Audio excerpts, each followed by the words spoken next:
Hello friends, welcome to HP Study Hub. I hope you all are doing well. Today is 23 नवंबर। तो चलिए देखते हैं 23 नवंबर के current affair और स्टैटिक जीके के टॉप 10 इंपॉर्टेंट क्वेश्चन जो आपके आने वाले किसी भी एग्जाम के लिए बहुत ही ज़्यादा इंपॉर्टेंट है। चलिए फ्रेंड्स शुरू करते हैं आज के इस लेक्चर को। क्वेश्चन नंबर 1, एशिया का पहला सौर ऊर्जा संचालित कपड़ा मिल किस राज्य में स्थापित किया जाएगा? आपके ऑप्शन है A Madhya Pradesh, option B Telangana, option C Maharashtra या फिर ऑप्शन डी कर्नाटका। तो कौन सा स्टेट है भारत की जहां पर एशिया का पहला सौर संचालित जो ऊर्जा कपड़ा मिल है वो सेटअप किया जाएगा? ठीक फ्रेंड्स, तो इस क्वेश्चन का जो राइट आंसर होगा वो होगा ऑप्शन सी, यानी कि Maharashtra is the right answer. तो एशिया का पहला सौर ऊर्जा सक्षम कपड़ा मिल महाराष्ट्र के परभणी जिले में स्थापित किया गया है और 30 एकड़ भूमि में फैली जय भवानी महिलाओं की सहकारी कपड़ा मिल एशिया का पहली ऐसी मिल होगी जो पूरी तरह से सौर ऊर्जा पर काम करेगी। और इस परियोजना की स्थापना की कुल लागत लगभग 100 करोड़ रुपए है और परभणी महाराष्ट्र का मुख्य कपास उत्पादक जिला भी है और जो मिल के परिचालन के साथ साथ जिले में औद्योगिक क्षेत्र को गति प्रदान करेगा। तो फ्रेंड्स, महाराष्ट्र का परभणी जिला में है आपकी सेटअप की जाएगी एशिया की पहली सौर ऊर्जा संचालित कपड़ा मिल। ठीक फ्रेंड्स, तो आपने मुझे फ्रेंड्स आज का पहला क्वेश्चन मेरा आपसे ये रहा, आपने मुझे कमेंट बॉक्स में बताना है कि प्रेजेंट में इंडिया का मिनिस्टर ऑफ टेक्सटाइल कौन है, यानी कि आपका कपड़ा मिनिस्टर या टेक्सटाइल मिनिस्टर इंडिया का प्रेजेंट में कौन है, उसका आपने मुझे नाम कमेंट बॉक्स में बताना है। ठीक है, आपके लिए काफी इंपॉर्टेंट क्वेश्चन है क्वेश्चन नंबर 1। तो इसका जो राइट आंसर होगा वो होगा option C Maharashtra. Next question की बात करें, क्वेश्चन नंबर 2, दक्षिण चीन सागर में चीन के बढ़ते प्रभाव का अंकुश लगाने के लिए 17 नवंबर को किन दो देशों ने एक ऐतिहासिक रक्षा सौदे पर हस्ताक्षर किए? आपके गिवन ऑप्शन है ऑप्शन नंबर ए भारत और जापान, ऑप्शन बी जापान और ऑस्ट्रेलिया, ऑप्शन सी ऑस्ट्रेलिया और यूएस या फिर ऑप्शन डी जापान और दक्षिण कोरिया। तो इस क्वेश्चन का जो राइट आंसर होगा क्वेश्चन नंबर 2 का फ्रेंड्स, तो वो होगा आपका ऑप्शन बी। जापान और ऑस्ट्रेलिया ने हाल ही में दक्षिण चीन सागर पर चीन के बढ़ते प्रभाव को रोकने के लिए कुछ इंपॉर्टेंट जो है वो डिफेंस जो मुद्दे हैं उनके ऊपर हस्ताक्षर किए हैं। अगर दक्षिण साउथ चाइना सी को देखें फ्रेंड्स, तो ये रहा साउथ चाइना सी। ठीक फ्रेंड्स, ये आपका लाइज करता है चाइना के सदर्न साइड में। ठीक है, यहाँ पे आपको मिलेगा को वियतनाम कंट्री। ठीक है, यहाँ पे मिलेगा मलेशिया, यहाँ पे सिंगापुर, यहाँ पे इंडोनेशिया, यहाँ पे भी मलेशिया का, यहाँ ब्रुनई और फिलीपींस के बीच में। ठीक है, तो चाइना फ्रेंड्स कंटिन्यू क्लेम करता है इस वाले रीजन को कि बिलोंग करता है चाइना टेरिटरी को। ठीक फ्रेंड्स, लेकिन according to international sea law के अनुसार ये जो आपका लैंड है ये आपका बिलोंग करता है थोड़ा थोड़ा सभी इन कंट्री को जो इसके साथ बाउंड्री शेयर करती है, जैसे कि आपका वियतनाम, फिलीपींस, ब्रुनई, मलेशिया और सिंगापुर को।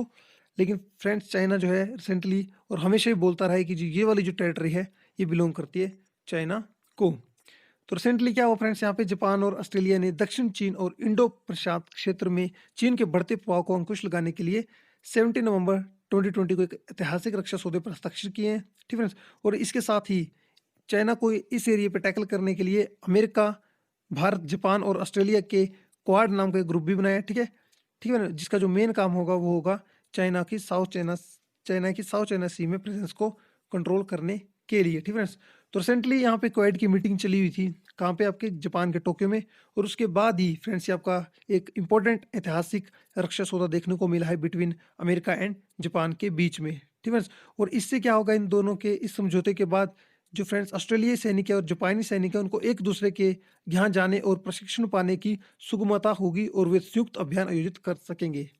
ठीक फ्रेंड्स, तो आपके लिए काफी इंपॉर्टेंट क्वेश्चन है और इसका राइट आंसर होगा ऑप्शन बी जापान और ऑस्ट्रेलिया।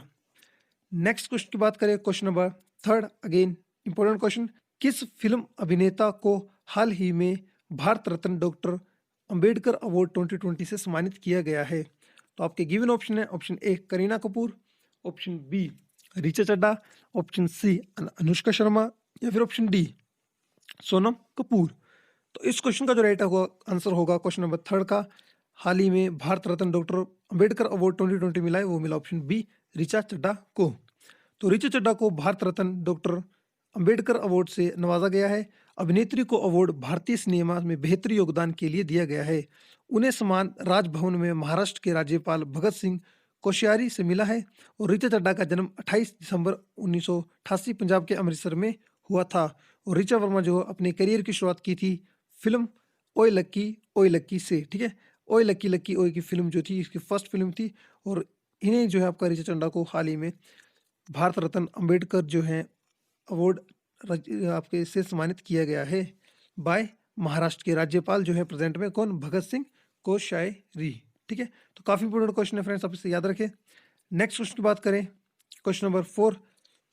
केंद्र सरकार ने हाल ही में प्रवर्तन निदेशालय यानी कि इन्फोर्समेंट डायरेक्टरेट के निदेशक संजय कुमार मिश्रा का कार्यालय कितने साल के लिए बढ़ा दिया है? तो हाल ही में फ्रेंड्स आपके जो इन्फोर्समेंट डायरेक्टर के चेयरमैन हैं यानी कि निदेशक हैं संजय कुमार मिश्रा, इनका जो कार्यालय है वो केंद्र सरकार ने, सेंट्रल गवर्नमेंट ने 1 साल के लिए एक्सटेंड कर दिया है। ठीक है, तो केंद्र सरकार ने इन्फोर्समेंट डायरेक्टर के निदेशक यानी संजय कुमार मिश्रा का कार्यालय 1 साल के लिए बढ़ा दिया है। वे इस साल 18 नवंबर को रिटायर होने वाले थे, लेकिन संजय कुमार मिश्रा जो है उनका 1 साल अब टेन्योर बढ़ा दिया, यानी कि अब ये 2021 तक जो है इन्फोर्समेंट डायरेक्टर के निदेशक रहेंगे।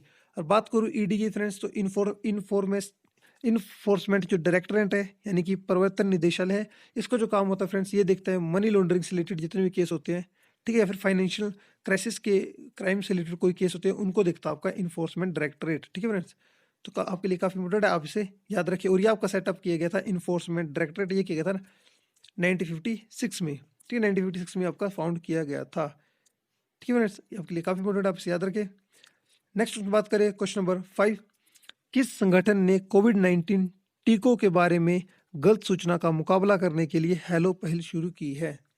तो आपने उस इंटरनेशनल एनजीओ का नाम बताना है जिसने कोविड-19 टीकों के बारे में गलत यानी कि रूमर्स फैलाने वाली न्यूज़ को रोकने के लिए एक हेलो पहल शुरू की। आपके ऑप्शन है United Nation, World Bank, IMF यानी कि इंटरनेशनल मॉनेटरी फंड, या फिर option D none of these.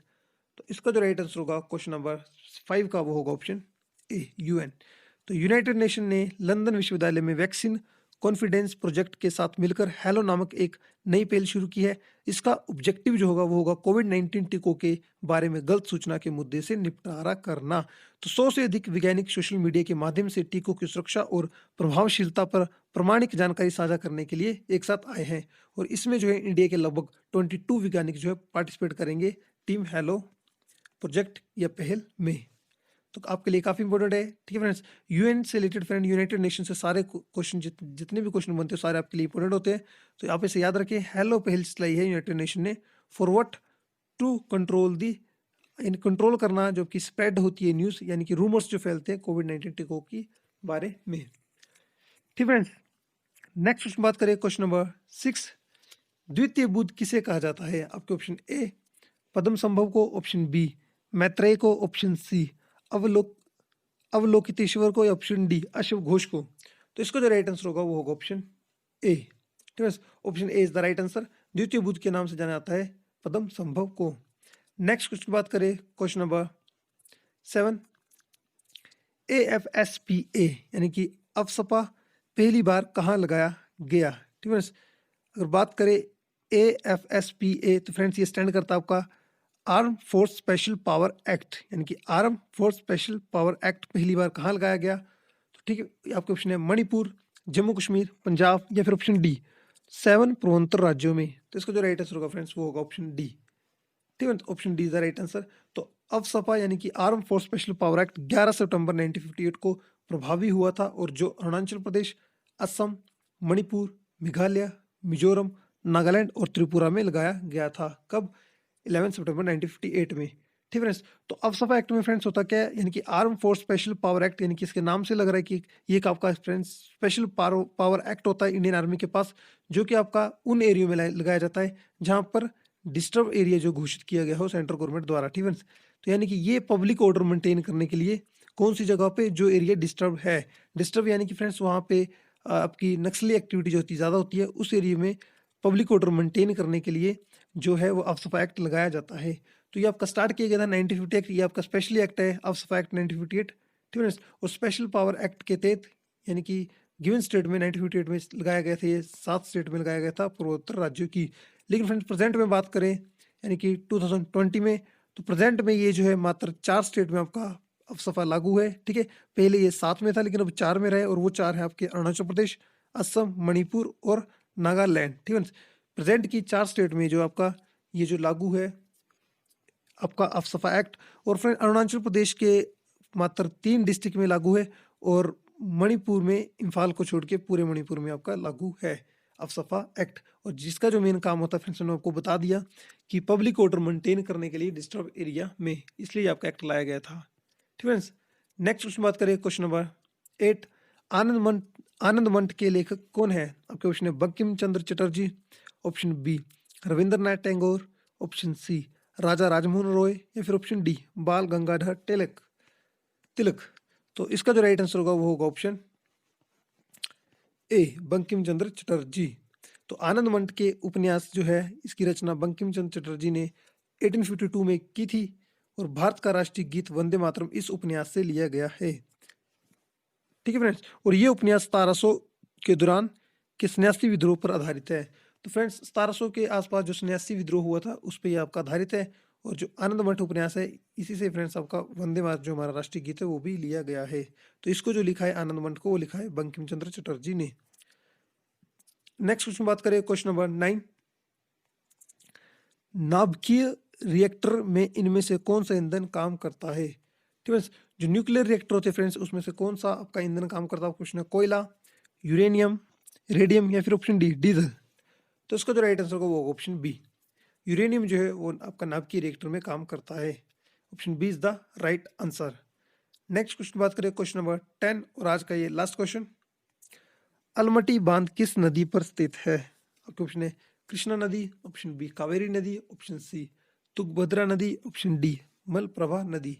तो अलमटी बांध जो फ्रेंड्स ये आपका लोकेट करता है ऑप्शन ए, यानी कि कृष्णा नदी पे आपका ये लोकेट करता है। और अलमटी बांध परियोजना, और इसको साथ में ही फ्रेंड्स लाल बहादुर शास्त्री डैम भी कहा जाता है। अलमटी बांध परियोजना को ही फ्रेंड्स आपका लाल बहादुर शास्त्री डैम भी कहा जाता है। ये आपका उत्तरी कर्नाटक में कृष्णा नदी पर स्थित है, और ये परियोजना आपकी 2005 में बनकर तैयार हुई थी फ्रेंड्स। और ये लगभग 290 मेगावाट का जो है वो आपका प्रोजेक्ट है फ्रेंड्स, जो कि आपका कर्नाटका जिले में कृष्णा नदी के ऊपर है फ्रेंड्स। और अलमटी डैम को आपका लाल बहादुर शास्त्री डैम भी कहा जाता है।